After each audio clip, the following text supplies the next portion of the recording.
प्रणाम।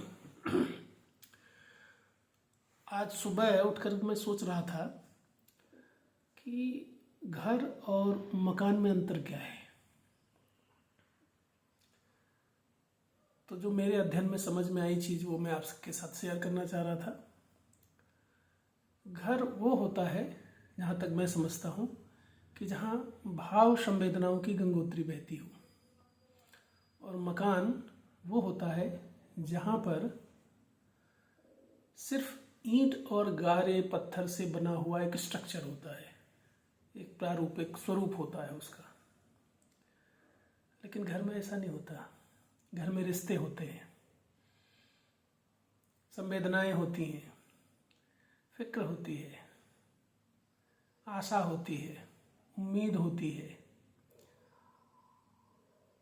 और इंतज़ार होता है।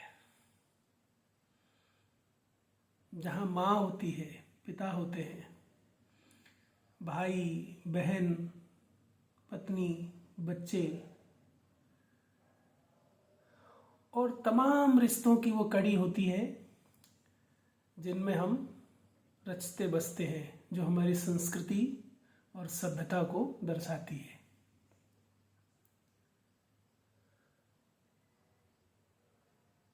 और मकान में चीज़ें नहीं होती।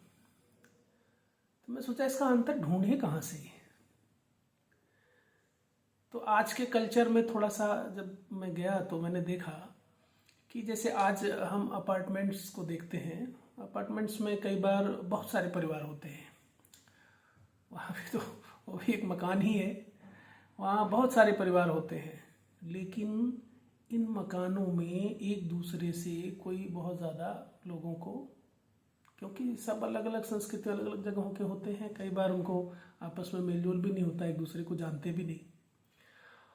और आखिरी में किसी के साथ कोई दुर्घटना घट जाए, कोई बीमार पड़ जाए, तो शायद लोग घटना घटने के बाद ही जान पाते हैं। लेकिन घर में आप जब सो के उठ जाते हैं और जब तक सो नहीं जाते तब तक की पूरी दिनचर्या लोग देखते हैं, ध्यान रखते हैं, आपके खाने का, पीने का, रहने का। और जहाँ तक हो सके शाम को जब आप लौटते हैं तो दरवाजे पे माँ खड़े होकर के इंतज़ार करती, बेटा अभी आएगा। पत्नी इंतज़ार करती है कि हमारे पतिदेव अभी आएंगे। बच्चे इंतज़ार करते हैं कि हमारे पिताजी अभी लौटेंगे। फिर जो उनके मुखड़ों पे जो सुख, वो प्रेम, वो अनुभूति उनके ऊपर जो उनके चेहरे पे देखने को मिलती है, वो आपको देखने के बाद वो जो भरोसा आपको देख के होता है उनको, वो अद्भुत होता है। वो सिर्फ घर में मिल सकता है, मकान में नहीं मिल सकता। और आजकल तो रिश्तों की कदर करना शायद हम भूल से ही गए हैं, क्योंकि रिश्तों में ही शायद भगवान छुपा है। इस विषय पे हम आगे फिर चर्चा करेंगे।